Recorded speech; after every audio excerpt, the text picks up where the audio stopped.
From the opinion pages of the Wall Street Journal, this is Potomac Watch.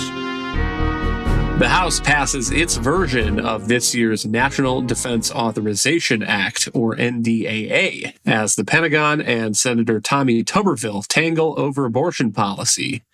Welcome, I'm Kyle Peterson with the Wall Street Journal. We are joined today by my colleagues, editorial board member Kate Batchelder Odell and columnist Kim Strassel. On Friday, this year's NDAA passed the Republican-controlled House 219 votes to 210. 4 Democrats crossed the aisle to vote yes, and 4 Republicans voted no.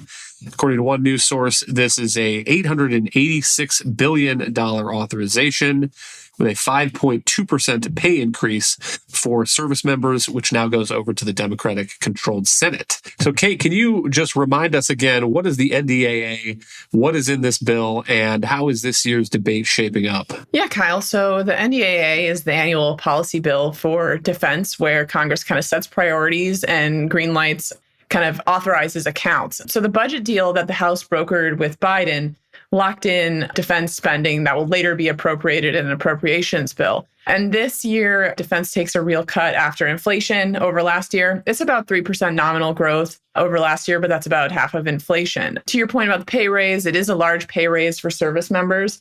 That's needed in part to offset large inflation, but it will be helpful at the margins as the services struggle to recruit and retain talent.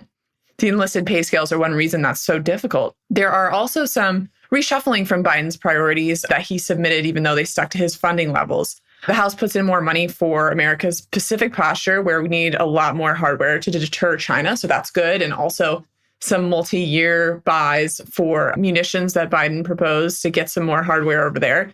Congress also rejected some aircraft and ship retirements that the Biden administration wanted to do, which would have shrunk some of the services further. There are other good stuff in here, like modest efforts to get the $19 billion weapons sale to Taiwan start to clear out. Congress also resurrected a nuclear cruise missile that Biden has tried to cancel, but it's really important to changing Putin's calculus about whether to use tactical nukes in Europe.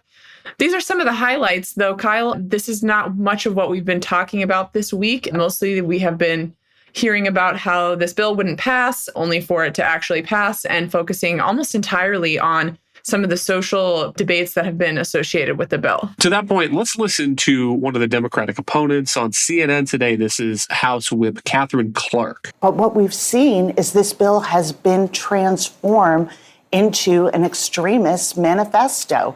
And so we're going to continue, as we have done when we were in the majority, put the American people first and what they need. And what they need is a strong military.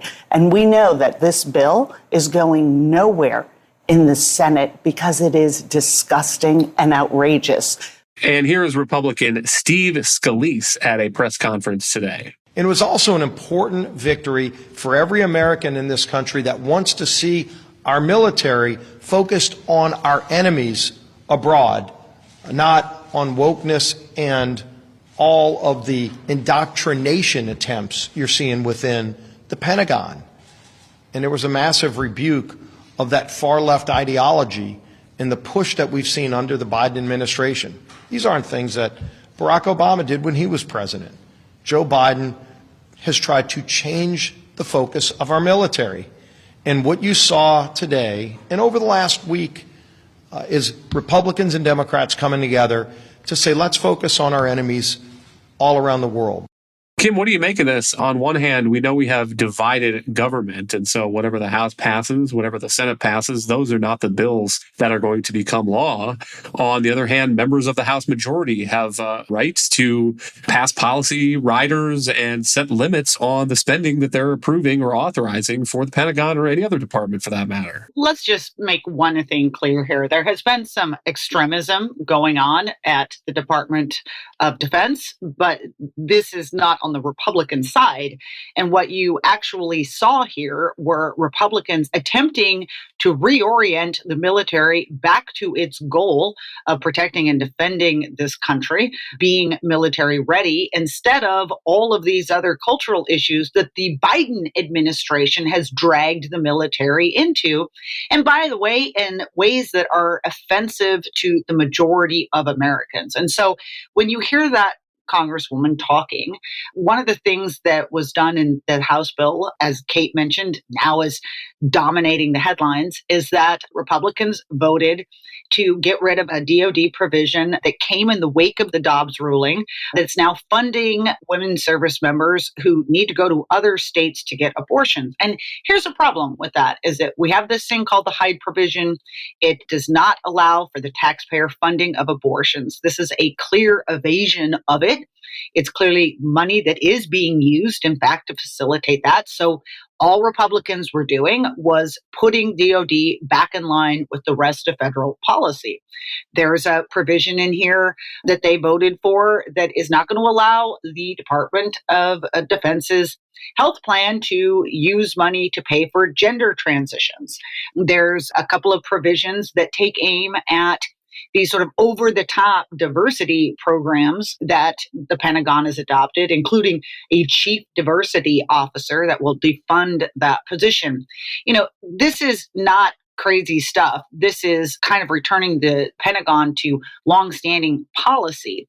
And it's Democrats who have decided, and it's really quite radical. I mean, this is usually a bill that is passed by huge bipartisan majorities. It came out of the Armed Services Committee 58-1 and a vote. And it's Democrats that have decided that if they can't have these quite progressive policies dominating at Pentagon, they're no longer going to pay for a pay raise for service members. They're not going to fund the equipment that we need to remain battle ready. That is a side that is a little bit over the top. Now, we have to decide if Senate Democrats are going to take the same somewhat radical view. What's going to happen is the Senate's likely to pass their own version of this. It may not contain any or all of these provisions that the House bill does. It'll go to conference and it'll have to get worked out there. This is actually, I find it quite inspiring. After years of a broken budget process, we're getting towards something that looks a little bit more like normal, because this is how the process is supposed to work. You have a lot of debates, you pass a product, you do it in the House, you do it in the Senate, you come together in conference, you come to some kind of compromise, and then you send it back and hope that both chambers sign off. Let me start with the diversity, equity, inclusion, or the DEI piece of that. I'll read a few lines from a fact sheet from the House Armed Services Committee. It says the FY24 NDAA prohibits funding for the teaching of critical race theory in the military, repeals the DoD's unnecessary chief diversity officer, guts the Pentagon's DEI bureaucracy by prohibiting the DoD from paying anyone whose job it is to carry out DEI programs more than $92,000, and so on and so forth. And Kate, I guess what the Democratic response is probably going to be is that focusing on diversity is a matter of readiness for the Pentagon. And I would point to a piece of the Supreme Court's recent opinion banning racial preferences in college admissions, which the majority says does not apply to military academies in light of the potentially distinct interests that military academies may present. And also a piece of the dissent by Justice Sonia Sotomayor. She says, during the Vietnam War, for example, lack of racial diversity threatened the integrity and performance of the nation's military because it fueled perceptions of racial/ethnic minorities serving as cannon fodder for white military leaders. And she goes on from there. And so that is probably the argument that you're going to hear from the Democratic Senate. And Kate, I'll just let you react to that. Well, Kyle, I'd say a couple things on that. So here what you have Republicans trying to do, obviously, is by limiting that pay scale for diversity officers, you reduce their influence, keep the department from spending so much money on this, and also root out some of these divisive trainings that Republicans have had such problems with.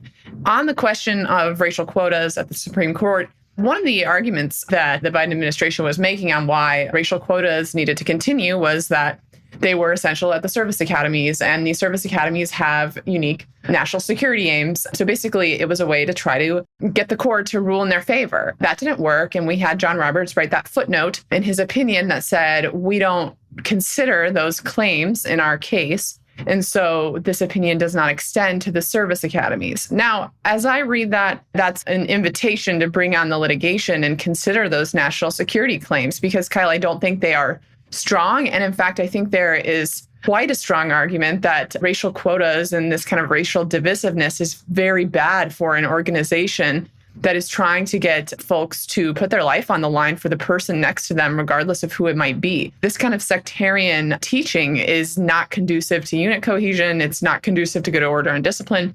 So I think as weak as the case was for racial quotas at Harvard, it is much weaker at the United States service academies. This is a live debate. I think the House bill, having passed it and gotten it through, as Kevin McCarthy did, puts the House in a stronger negotiating position with the Senate. And the Senate and the Biden administration will have to deal with the fact that the House controls a branch of government and needs to be compromised with. So I think you'll see here, you will get perhaps some compromises on some of these provisions, perhaps won't be able to block all the funding from DOD's policy, but could needle them for more information or how they justified this policy on abortion. You could get some compromise like that. But I do think here, having passed the bill, the House has put itself in a negotiating position.